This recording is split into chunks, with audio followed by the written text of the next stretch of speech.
नमस्ते सदा वत्सले मातृभूमि। आज हम लोग एक विशेष विषय पर चर्चा करने जा रहे हैं, जो विषय मुझे लगता है कि लीगल से ज़्यादा पॉलिटिकल होता जा रहा है। लीगल से ज़्यादा पॉलिटिकल मैं इसलिए कह रहा हूँ क्योंकि लीगली हमारे देश में हमको right to speech and expression है, हमको right to profession and trade है, आर्टिकल 19(1)A और आर्टिकल 19(1)G। लेकिन आर्टिकल 19(1)A और आर्टिकल 19(1)G तो मुझे लगता है कि हमारे देश के जो तथाकथित कम्युनिस्ट या जो हमारे देश में अर्बन नक्सल्स या जो इस्लामिक राइट या इस्लामिक राइट को क्लेम करने वाले लोग हैं, वो लगातार कहते हैं right to speech and expression हमको है, ये मेरा फंडामेंटल राइट है। और किसने दिया? कॉन्स्टिट्यूशन ने दिया। वैसे तो कॉन्स्टिट्यूशन की बातें मानने को तैयार नहीं होते, लेकिन यहाँ पर कॉन्स्टिट्यूशन ने दिया। इनको पढ़ाने वाले प्रोफेसर, जो कि आजकल बहुत सारे जेल में भी हैं, ऐसे प्रोफेसर भी आर्टिकल 19(1)A तो पढ़ाते हैं, लेकिन आर्टिकल 19(2) नहीं पढ़ाते, आर्टिकल 19(5) और 19(6) नहीं पढ़ाते। मैं इसलिए कह रहा हूँ कि आर्टिकल 19(1)A में fundamental right to speech and expression दिया है, freedom of speech and expression दिया है, लेकिन आर्टिकल 19(2) में उसका रिस्ट्रिक्शन भी दिया है। और इसके लिए सरकार एक रेगुलेटरी बॉडी बनाती है और उस बॉडी के माध्यम से दोनों के बीच में सामंजस्य बिठाया जाता है। ऐसे ही आर्टिकल 19(5) और 19(6) में, खासतौर से जो आर्टिकल 19(1) के रिस्ट्रिक्शंस हैं, वो आर्टिकल 19(2), 19(3), 19(4), 19(5) और 19(6) में रहते हैं। तो आर्टिकल 19(1)A मैं खासतौर से बात यहाँ पर कर रहा हूँ सोशल मीडिया की, या जो डिजिटल प्लेटफॉर्म्स हमारे यहाँ चलते हैं, OTT प्लेटफॉर्म्स चलते हैं। आपको याद ही होगा कि केंद्र सरकार ने 25 फरवरी 2021 यानी कि 25 फैब 2021 को एक रेगुलेशन, एक कोड, एथिक्स कोड बनाया था, जिसका नाम दिया था intermediary guidelines and digital media ethics code. Social media, खासतौर से इसका उद्देश्य सोशल मीडिया को कंट्रोल करना था। सोशल मीडिया पर आ रहे सब तरह के जो विचारधाराएं हैं, उन विचारधाराओं को कॉन्स्टिट्यूशनली वैलिडेटेड फॉर्म में लाना और उनको सिर्फ उतनी अनुमति देना जितना कि संविधान ने अनुमति दी है। इससे ज़्यादा अगर देश के तोड़ू फोड़ू या देश में सांप्रदायिक सौहार्द बिगाड़ने वाले स्टेटमेंट दिए जाते हैं या कोई ऐसी पोस्ट डाली जाती है, तो उनके लिए रेगुलेशन था। उतनी बात लोगों को समझ आई।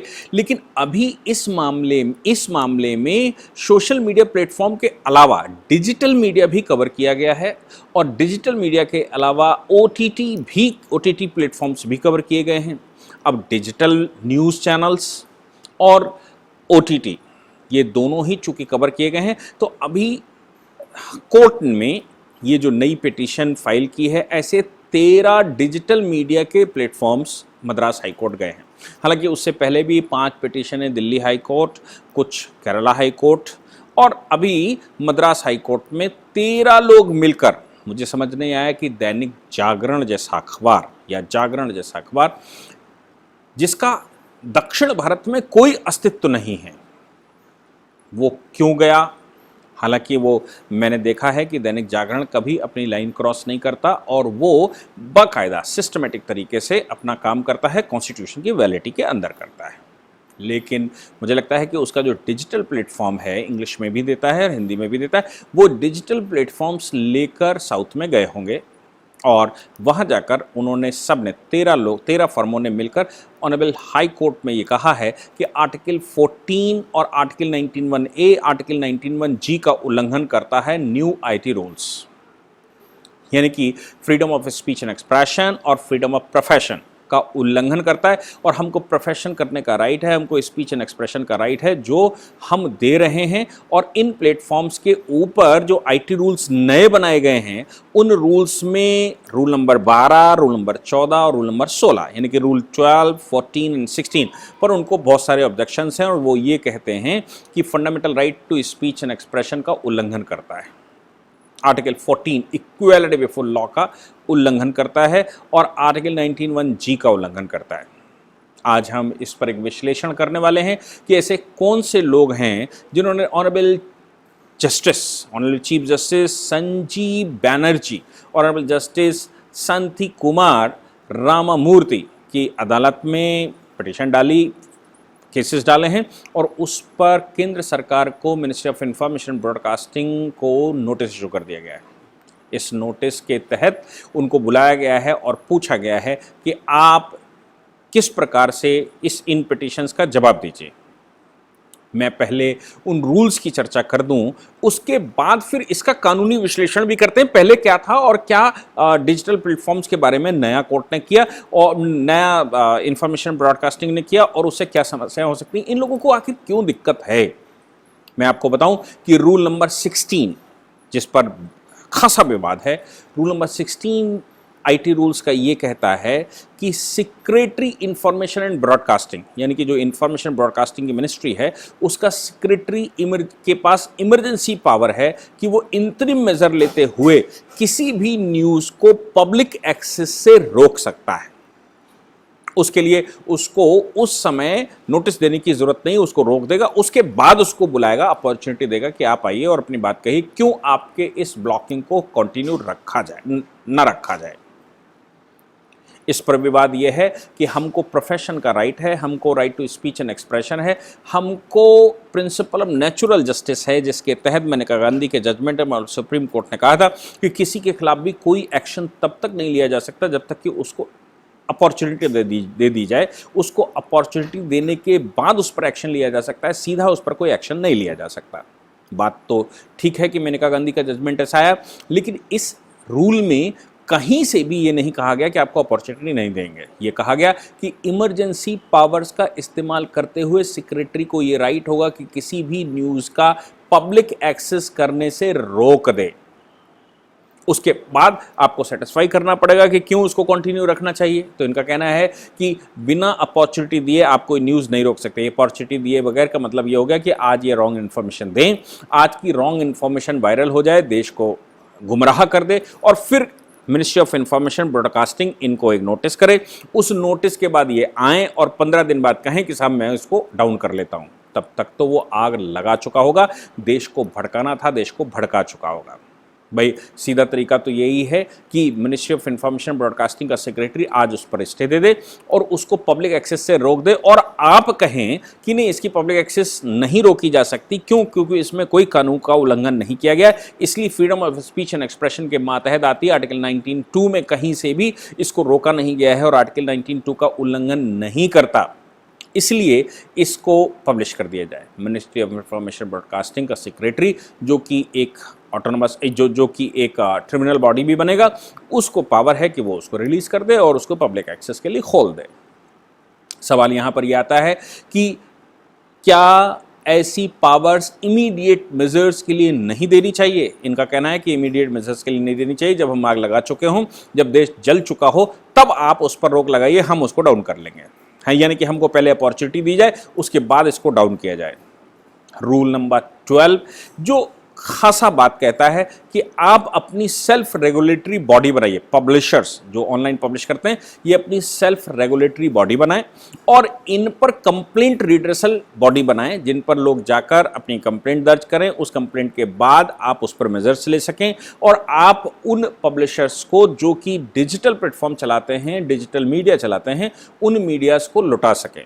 जैसा आपको पहले भी पता होगा कि ब्रॉडकास्टिंग के लिए, यानी कि जो मीडिया के इलेक्ट्रॉनिक मीडिया है, इलेक्ट्रॉनिक मीडिया के लिए ऑलरेडी उनकी एक सेल्फ सेटिस्फैक्टरी बॉडी बनी हुई है। हालांकि वो एक्शन नहीं लेते, हमने बहुत सारे केसेस उसमें डाले, हर बात में वो जवाब कहते हैं कि हमें कोई ऐसा उल्लंघन नहीं मिला, क्योंकि वो लीगल लोग नहीं होते, मीडिया वाले मीडिया का साथ लेते हैं।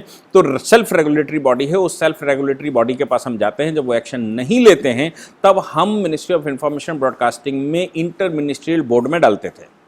और अभी तो इंटर मिनिस्ट्रियल बोर्ड के बारे में नए आईटी रूल्स ने साफ कह दिया है और आपको रास्ता बता दिया। मैं तब की बात कर रहा हूं जब हमें रास्ते नहीं मालूम थे और हम आर्टिकल 370 कर रहे थे और लोग 370 के विषय में मिसगाइड कर रहे थे, मीडिया प्लेटफॉर्म्स मिसगाइड कर रहे थे। तब हम मिनिस्ट्री ऑफ इंफॉर्मेशन ब्रॉडकास्टिंग को लिखते थे, उनके इंटर मिनिस्ट्रियल बोर्ड को लिखते थे और पूरी सूचना उसके एविडेंस सहित, उसका पब्लिकेशन सहित उनको भेजते थे और वो उनको नोटिस इशू करते थे जब वो सेटिस्फाई होते थे हमारी पिटीशन से तब। लेकिन हमने कभी भी, ये जो ब्रॉडकास्टिंग अथॉरिटी थी नेशनल ब्रॉडकास्टिंग अथॉरिटी, जिसको एनबीए कहते हैं, इसने हमारे मामले में कभी एक्शन नहीं लिया। एनडीटीवी के मामले में भी कई पिटीशनें हमने डाली थी उस समय, उन्होंने उस पर एक्शन नहीं लिया था और कहा था कि नहीं, हमें कहीं से नहीं लगता कि ये गलत है। तीसरा रूल नंबर 14, रूल नंबर 14 में ये व्यवस्था दी गई है कि ministry of information broadcasting inter departmental committee बनाएगी, जिसमें दूसरी मिनिस्ट्रीज भी शामिल होंगी, जिसको हम इंटर मिनिस्ट्रियल बोर्ड कहते हैं, आईएमबी जिसको कहते थे, और उसमें 6 मंत्रालयों के सेक्रेटरी होते थे जिन पर हम पिटीशन डालते थे। तो वो 6 मंत्रालय, ministry of home affairs, ministry of defence, ministry of information broadcasting, ministry of public और मिनिस्ट्री ऑफ कॉमर्स, ये 30 मिनिस्ट्री से संबंधित वो मामला होता था। ऐसी 6 या 5 मिनिस्ट्रियों के सेक्रेटरी मिलकर उस पर डिस्कशन करते थे और उसके बाद उस न्यूज़ पर एक्शन लेना है कि नहीं लेना है, या उस इंफॉर्मेशन का एक्शन लेना है कि नहीं लेना, वो तय करते थे और उनको नोटिस इशू करते थे कि आपके खिलाफ क्यों ना एक्शन ले लिया जाए। तो फिर अब मिनिस्ट्री ऑफ इंफॉर्मेशन ब्रॉडकास्टिंग ने रूल नंबर 14 के माध्यम से ये कहा है कि इंटर डिपार्टमेंटल कमेटी बैठेगी, जिसमें मिनिस्ट्री के लोग रिप्रेजेंट करेंगे, जो फाइनल डिसीजन किसी भी मामले में लेगी। आपको याद ही होगा कि इसी तरह का एक अभी मामला जो सुदर्शन न्यूज़ का था, जिसने यूपीएससी जिहाद पर कार्यक्रम कर रहे थे, वो सुप्रीम कोर्ट चला गया था। सुप्रीम कोर्ट ने उस पर संज्ञान लिया। उसके बाद मिनिस्ट्री ऑफ इंफॉर्मेशन ब्रॉडकास्टिंग के इंटर मिनिस्ट्रियल बोर्ड ने उस पर संज्ञान लिया और इंटर मिनिस्ट्रियल बोर्ड ने उनको चेतावनी देकर और उस कार्यक्रम को रुकवा दिया था और चेतावनी देकर छोड़ दिया था। अदरवाइज उस मामले में सुप्रीम कोर्ट कुछ बड़ा एक्शन लेने जा रहा था और ये कह रहा था कि क्यों ना इस चैनल को बैन कर दिया जाए, यानी कि इंटर मिनिस्ट्रियल बोर्ड तब भी था, अभी मिनिस्ट्री ने उसको जाहिर कर दिया। एक और बात यहां पर आती है कि ये जो मीडिया है, इसको क्यों रोक रहे हैं आप? ये जो हम तो प्लेटफॉर्म है, कोई न्यूज़ डालता है, कोई इन्फॉर्मेशन डालता है सोशल मीडिया प्लेटफॉर्म पर, तो आप क्यों रोक रहे हैं? वो इन्फॉर्मेशन को स्प्रेड आउट होने दीजिए। लोगों को freedom of speech and expression है और हमको राइट टू ट्रेड है, हम व्यापार कर रहे हैं, हम प्रोफेशन में हैं और लोग अपनी इन्फॉर्मेशन शेयर कर रहे हैं, उनको शेयर करने दीजिए। डिजिटल मीडिया प्लेटफॉर्म की बात छोड़ दीजिए, डिजिटल मीडिया प्लेटफॉर्म दूसरी बात कर रहा है, हम उस पर भी आएंगे कि डिजिटल मीडिया प्लेटफॉर्म क्या बात करने की कोशिश कर रहा है और बाकी का क्या मसला है, क्यों व्हाट्सएप गया था, क्यों ट्विटर ऐसा करने की कोशिश कर रहा है और क्यों वो उनके आर्गुमेंट्स क्या हैं। बात यहाँ पर यह आती है कि अगर किसी सेक्रेटरी को या किसी अथॉरिटी को, मैजिस्ट्रेट लेवल की अथॉरिटी को हमने पावर दी है कि आप इसको डाउन कर दीजिए या इसकी पब्लिक एक्सेस करने से रोक दीजिए, तो क्या पहले ऐसा था? यस। सेक्शन 92 सीआरपीसी का जब आप पढ़ेंगे, क्रिमिनल प्रोसीजर कोड हमारे पास है, सेक्शन 92 में ये व्यवस्था दे रखी है कि अगर कोई पार्सल जा रहा है या कोई चिट्ठी जा रही है, टेलीग्राम जा रहा है, चिट्ठी, टेलीग्राम या पार्सल जिस समय पोस्ट ऑफिस से गुजरता है और इन्वेस्टिगेटिंग ऑफिसर को या पुलिस को ये लगता है कि इसमें कुछ सेंसिटिव चीज़ है, कोई सेंसिटिव इन्फॉर्मेशन है, जो इन्फॉर्मेशन मेरे लिए बड़ी महत्वपूर्ण है, इससे हम केस को डिस्क्लोज करेंगे, तो ऐसी परिस्थिति में वो जो इंस्पेक्टर लेवल का व्यक्ति रहता है वो पोस्ट ऑफिस में जाता है और पोस्ट ऑफिस को कहने का राइट रखता है कि फिलहाल इसको रोक लिया जाए। अब उसको रोक तो लिया जाए, लेकिन उसको कुछ समय के लिए रोकने का राइट है। फाइनल रोकने के लिए मैजिस्ट्रेट के लेवल का, यानी कि जुडिशियल मैजिस्ट्रेट फर्स्ट क्लास या फिर डिस्ट्रिक्ट मैजिस्ट्रेट या एडीएम एसडीएम जिसको भी पावर दे रखी हो, उसको पावर होती है कि वो पोस्ट को ये ऑर्डर करे और कहे कि इसको कॉन्फिस्केट कर लिया जाए और फला फला उक्त व्यक्ति को पकड़ा दिया जाए। यानी कि तब भी, जब आज हम सोशल मीडिया प्लेटफॉर्म्स की बात कर रहे हैं, पोस्ट ऑफिस भी एक प्लेटफॉर्म है। पोस्ट ऑफिस में भी इंफॉर्मेशन अगर आगे जाती है तो फिर मैजिस्ट्रेट लेवल के अधिकारी को, डीएम एसडीएम या जुडिशियल मैजिस्ट्रेट को यह अधिकार होता है कि वो उसको रोक ले और उसको डिस्क्लोज करे कि उसके अंदर आखिर क्या है, उसकी जांच पड़ताल कर ले। हाँ, पुलिस को हमने सीधा राइट नहीं दिया, पुलिस को सिर्फ इतना दिया है कि वो जाकर पोस्ट ऑफिस को ये बोले कि इसको फिलहाल रोक दीजिए, हम ऑर्डर लेकर आते हैं। ऐसी व्यवस्था आज अगर सोशल मीडिया प्लेटफॉर्म्स पर की जा रही है तो उसमें मुझे नहीं लगता है कि किसी भी प्रकार के कोई कानून का उल्लंघन हो सकता है या हो रहा है। दूसरी बात ये आती है कि अगर हमने चीफ सेक्रेटरी को ये पावर दी है, यानी कि सेक्रेटरी को पावर देने का मतलब आप समझते हैं कि इंफॉर्मेशन को डाउन करना या पब्लिक एक्सेस से रोकना, वो भी सेक्रेटरी लेवल का। क्या सामान्य आदमी सेक्रेटरी लेवल पर जाकर उसको रुकवा सकता है? क्या सामान्य व्यक्ति वहां जाकर ये काम कर सकता है? और सेक्रेटरी एक आईएएस ऑफिसर होता है, वो पूरे मामले को तफ्तीश और तह में जाने के बाद ही उसको डाउन करेगा। इसलिए इतना आसान नहीं कि पब्लिक एक्सेस रोक दिया गया तो आप बड़े भड़बड़ा रहे हैं और कह रहे हैं आर्टिकल 19(1)(a) का उल्लंघन किया गया है। इसके अतिरिक्त मैं आपको बताऊं कि 2012 में एक कॉमन कॉज का जजमेंट ऑनरेबल सुप्रीम कोर्ट का आया था। उस जजमेंट में ऑनरेबल सुप्रीम कोर्ट ने केंद्र की उस समय की सरकार, जो मनमोहन सिंह जी की सरकार थी, उस समय की सरकार को यह आदेश दिया था कि मीडिया मॉनिटरिंग सेल्स बनाई जाए, हर जिले में मीडिया मॉनिटरिंग सेल बनाई जाए। उस आदेश को, कॉमन कॉज के आदेश के बाद 2012 में मिनिस्ट्री ऑफ इंफॉर्मेशन ब्रॉडकास्टिंग ने एक पब्लिक नोटिस किया था और सभी डिस्ट्रिक्ट मैजिस्ट्रेट को और राज्य सरकारों को यह आदेश दिया था कि अपने यहां राज्य स्तर पर और जिला स्तर पर मीडिया मॉनिटरिंग कमेटियां बनाई जाएं। इन मीडिया मॉनिटरिंग कमेटियों में लोग अपनी मीडिया से संबंधित अगर उनको कोई ग्रीवांसेस हैं, उनके विषय में कोई इंफॉर्मेशन गलत दे दी गई है, उनको बदनाम करने की कोशिश की जा रही है, या कोई ऐसी इंफॉर्मेशन जो देश के विरुद्ध जाती है, राज्य के विरुद्ध जाती है, सिस्टम के विरुद्ध है, तो फिर मीडिया मॉनिटरिंग सेल में जाकर हम अपनी कंप्लेंट कर सकते हैं। मीडिया मॉनिटरिंग सेल में वो जो हम कंप्लेंट करेंगे उस पर अगर वो डिस्ट्रिक्ट लेवल की मामला है तो डिस्ट्रिक्ट में जो मीडिया मॉनिटरिंग सेल बनी होती है, जिसमें एडीएम एसडीएम लेवल का उसका प्रेसाइडिंग ऑफिसर होता है और बाकी अधिकारियों का पूरा उसका डिस्कशन है। उन्होंने बताया कौन कौन किसको किसको अपॉइंट करना है, वो आपको सुनेंगे। सुनने के बाद उस मीडिया कंपनी, एजेंसी या इंफॉर्मेशन देने वाले के खिलाफ एक्शन लेंगे। अगर उनको लगता है कि ये स्टेट लेवल का मामला है तो वो स्टेट को फॉरवर्ड कर देंगे, और स्टेट मीडिया मॉनिटरिंग सेल को ये लगता है कि नहीं ये तो केंद्र का मामला है तो वो मिनिस्ट्री ऑफ इंफॉर्मेशन ब्रॉडकास्टिंग को फॉरवर्ड कर देंगे। और वहाँ पर मीडिया मॉनिटरिंग सेल्स बनी हुई हैं, ऑलरेडी बनी हुई हैं। ये किसी आदेश पर नहीं बनी हुई है। मीडिया मॉनिटरिंग सेल्स केंद्र की इंफॉर्मेशन ब्रॉडकास्टिंग में, उनकी आईटी रूल्स में, या जो मिनिस्ट्री ऑफ इंफॉर्मेशन ब्रॉडकास्टिंग उनके कार्यकलाप में है, उनकी कार्यविधि में है कि मीडिया को मॉनिटरिंग करने के लिए। हालांकि वो सरकारी अधिकारी होते हैं तो वो कितना करेंगे ये पता नहीं, और करते नहीं हैं। मुझे पूरी उम्मीद है कि वो नहीं करते हैं कि मीडिया मॉनिटर किया जाए, लेकिन लोगों की कंप्लेंट करने की व्यवस्था उसमें कर रखी है। अब सवाल यहाँ पर यह पैदा होता है कि मिनिस्ट्री ऑफ इंफॉर्मेशन ब्रॉडकास्टिंग को अगर सूचना मिली, उसने एक्शन लिया, तो what is the wrong in that. 2012 के इस मिनिस्ट्री ऑफ इंफॉर्मेशन ब्रॉडकास्टिंग के जो नियम थे, उन नियमों का चूंकि राज्यों ने पालन नहीं किया था, इसलिए 2017 में जब हमने जम्मू और कश्मीर के मामले में बहुत सारी मीडिया का जो नेगेटिव व्यू दिखाई दे रहा था, उन पर काम करना शुरू किया, तो हमने मिनिस्ट्री ऑफ इंफॉर्मेशन ब्रॉडकास्टिंग को फिर से कहा और उनसे कहा कि आप मुझे बताइए कि आपका 2012 का जो नोटिफिकेशन था उसका कितना पालन किया जा चुका है। तो 2017 में केंद्र की सरकार ने, उस समय स्मृति ईरानी जी मिनिस्टर थी मिनिस्ट्री ऑफ इंफॉर्मेशन ब्रॉडकास्टिंग की, उन्होंने 2017 में फिर से वो ऑर्डर जो 2012 में किया गया था कॉमन कॉज की पिटीशन पर, वो फिर से सर्कुलर जारी किया और उस सर्कुलर के आधार पर कहा कि डिस्ट्रिक्ट लेवल पर इनको बनाकर रखिए। हमने उस समय आरटीआई डालकर सभी देश के सभी प्रदेशों से ये जानने की कोशिश की थी कि क्या आपने मीडिया मॉनिटरिंग सेल्स बना ली हैं। तो बहुत सारे प्रदेशों ने कहा हमने बना ली हैं। बहुत सारे प्रदेशों ने आरटीआई का तो आप जानते ही हैं खेल खेलना शुरू कर दिया कि आप कौन, हम कौन, तुम कौन, नहीं देना, आना दाना जो भी।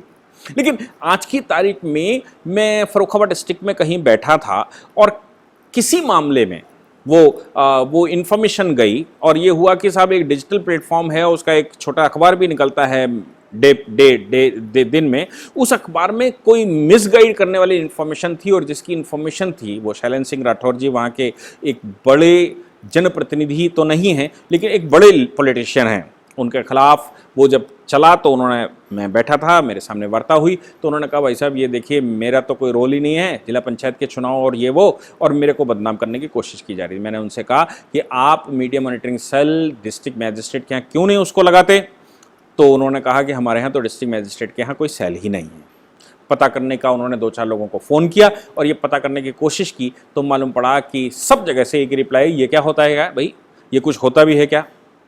यानी कि हमारे यहाँ जागरूकता के नाम पर मीडिया मॉनिटरिंग सेल्स जो डिस्ट्रिक्ट में बनाई गई, 2012 में आदेश किया गया, 2017 में फिर से आदेश किया गया और सुप्रीम कोर्ट का उसमें आदेश था, उस पर भी कंप्लाइंस नहीं की गई। अगर आप सब पीछे पड़ेंगे डिस्ट्रिक्ट मैजिस्ट्रेट से ये आरटीआई डालकर पूछेंगे कि भाई ये मीडिया मॉनिटरिंग सेल कहाँ है जिसके विषय में ये जो छोटी छोटी मैगजीन चलती हैं, पत्रक चलते हैं, इंफॉर्मेशन डिस्ट्रीब्यूट करने वाले चलते हैं, या लोकल न्यूज़पेपर्स चलते हैं जो ब्लैकमेल करने का बहुत बड़े स्तर पर भी काम करते हैं, उन सब के खिलाफ अगर एक्शन लेना है तो कहाँ होना है। कुल मिलाकर इस मामले में ये लोग जो डिजिटल मीडिया के प्लेटफॉर्म हैं, ये ऑनरेबल हाई कोर्ट इसलिए गए हैं, ये इनका कहना है, इनका अपना एक इशू है, ये कहते हैं कि हम ऑलरेडी आरएनआई नंबर ले रखा है, हम ऑलरेडी किसी प्रोसेस में हैं, हमारे पास press council of India already है और प्रेस काउंसिल ऑफ इंडिया हमको मॉनिटर करता है और हमारी जो ग्रीवेंसेस हैं, हमारे विषय में जो कंप्लेंट्स हैं, वो प्रेस काउंसिल ऑफ इंडिया में ट्रीट होती हैं। इसलिए अब ये जो नई सेल आप बना रहे हो डिजिटल मीडिया का, डिजिटल प्लेटफॉर्म का, हम तो जो हमारा फिजिकल पेपर, ट्रेडिशनल पेपर निकलता है, उसी पेपर को हम डिजिटल करते हैं, इसलिए प्रेस काउंसिल ऑफ इंडिया पर ही मेरा जुरिडिक्शन होना चाहिए। ये दो बॉडियां आप क्यों बिठा रहे हैं एक ही इंफॉर्मेशन के लिए? मैं आपको एक बात और बता दूं कि हमने प्रेस काउंसिल ऑफ इंडिया में कुछ सवाल पूछे और उनसे कहा था कि भाई ये जो डिजिटल मीडिया है, ये डिजिटल मीडिया को आप कैसे रोकेंगे? इस डिजिटल मीडिया में जो गलत इंफॉर्मेशन आती है, जो इंफॉर्मेशन मिसगाइड करने वाली होती है, इनको कंट्रोल करने के लिए आपके पास कोई व्यवस्था है क्या? तो उन्होंने कहा कि हम फिजिकल मीडिया को कंट्रोल करते हैं, डिजिटल मीडिया को कंट्रोल करने के लिए हमारे पास कोई पावर नहीं है। हमने सरकार को लिखा है कि वो इस पर press council of India act में संशोधन करते हुए हमको डिजिटल मीडिया प्लेटफॉर्म्स को भी कंट्रोल करने की पावर दें, लेकिन आज की तारीख में डिजिटल मीडिया पर हमारा कोई कंट्रोल नहीं है और हमारा कोई जुरिडिक्शन नहीं लगता है। अब ये डिजिटल मीडिया के प्लेटफॉर्म्स ये कहते हैं कि प्रेस काउंसिल ऑफ इंडिया तो हमारा जुरिडिक्शन लगता है क्योंकि हम फिजिकल पेपर निकालते हैं, इसलिए डिजिटल पेपर भी वहीं पर डील होना चाहिए। मुझे लगता है कि यहां पर दोनों के विषय में कुछ कंफ्यूजन्स हैं, उन कंफ्यूजन्स को दूर करना ही होगा, या तो प्रेस काउंसिल ऑफ इंडिया में डिजिटल मीडिया का प्लेटफॉर्म खोल, डिजिटल मीडिया कंट्रोलिंग अथॉरिटी खोल दी जाए, जो कि बात सरकार कर रही है कि हम डिजिटल मीडिया को कंट्रोल करने के लिए ग्रीवेंस अथॉरिटी बनाएंगे और सेल्फ रेगुलेटरी बॉडी बनाइए, और या फिर अलग से बॉडी बनाई जाए, या फिर प्रेस काउंसिल ऑफ इंडिया को सीधी पावर दे दी जाए। ये उनका इशू मुझे लगता है जेन्युइन है क्योंकि कैओटिक सिचुएशन है, इसमें हो सकता है, लेकिन इसके आड़ में ऐसा ना हो कि व्हाट्सएप या सोशल मीडिया के जो इंटरमीडिएट प्लेटफॉर्म है, ये प्लेटफॉर्म भी सिक्योरिटी पा जाएं और ये प्लेटफॉर्म अपने में खेलने में सफलता पा जाएं और ये कल को परेशान सरकार को करने लगे या देश में जो कंट्रोलिंग अथॉरिटीज हैं उनको परेशान करने लगे। मुझे लगता है कि किसी को भी freedom of speech and expression है, लेकिन ऐसा नहीं है जैसा जेएनयू में नारे लगाए गए। ऐसा नहीं है कि आप देश को गाली देंगे। आपको freedom of speech and expression का मतलब ये बिल्कुल नहीं है कि रोड चलते हुए किसी को भी गाली देने लगेंगे। आपको राइट टू मूवमेंट का मतलब ये नहीं है कि किसी के भी घर में घुस जाएंगे। आपको right to trade in profession का मतलब ये बिल्कुल नहीं है कि आप अफीम और गांजा बेचेंगे या दारू बेचेंगे। इन पर सब पर रेगुलेटरी बॉडी केंद्र सरकार की होती है, राज्य सरकारों की होती है, उनको ही इस पर राइट होना चाहिए या होता है। इस विषय पर किसी भी प्रकार का कोई कंट्रोल मुझे नहीं लगता कि बिठाने में कोई समस्या है, क्योंकि कंट्रोल तो होना ही चाहिए। किसी भी व्यक्ति को राइट टू मूवमेंट का मतलब ये बिल्कुल नहीं कि वो पाकिस्तान के बॉर्डर में घुस जाएगा। किसी भी व्यक्ति को right to freedom of speech and expression का मतलब ये बिल्कुल नहीं है वो किसी को भी गाली देगा। किसी भी व्यक्ति को ट्रेड करने का मतलब ये बिल्कुल नहीं है कि वो गांजा, अफीम और बंदूक, तमंचे बेचेगा। मुझे लगता है कि इसके लिए हमने ऑलरेडी कॉन्स्टिट्यूशन में प्रावधान बना रखे हैं। इन लोगों को, ये जो भड़काने वाले लोग हैं, इन लोगों को वो उसके रेस्ट्रिक्शंस बताने के बजाय उनको सिर्फ बॉडी की बात बताते हैं कि तुमको राइट है, चिल्लाओ, जितना चिल्ला सकते हो उतना चिल्लाओ। केंद्र सरकार ने जिस प्रकार से OTT platforms, digital media control, social media intermediate platform का कंट्रोल पर काम करना शुरू किया है वो काबिल तारीफ है, और उस पर और बड़े स्तर पर मुझे लगता है काम करने की आवश्यकता अभी है। अगर ऐसा हम कर पाते हैं तो ही हम सफल हो पाएंगे, नहीं तो बहुत सारी समस्याएं होने वाली हैं। ये लेक्चर इतना इम्पॉर्टेंट है, मुझे लगता है कि ये अगर आप घर घर में पहुंचाएंगे, लोगों को दिखाएंगे, तो लोगों को इस विषय पर अच्छी समझ आएगी और हमें क्या, कैसे, कहाँ करना है ये भी लोगों को अच्छा समझ में आएगा, क्योंकि ये समस्या एक लंबे समय से भारत में है जिसका निराकरण अब हो रहा है। Thank you very much.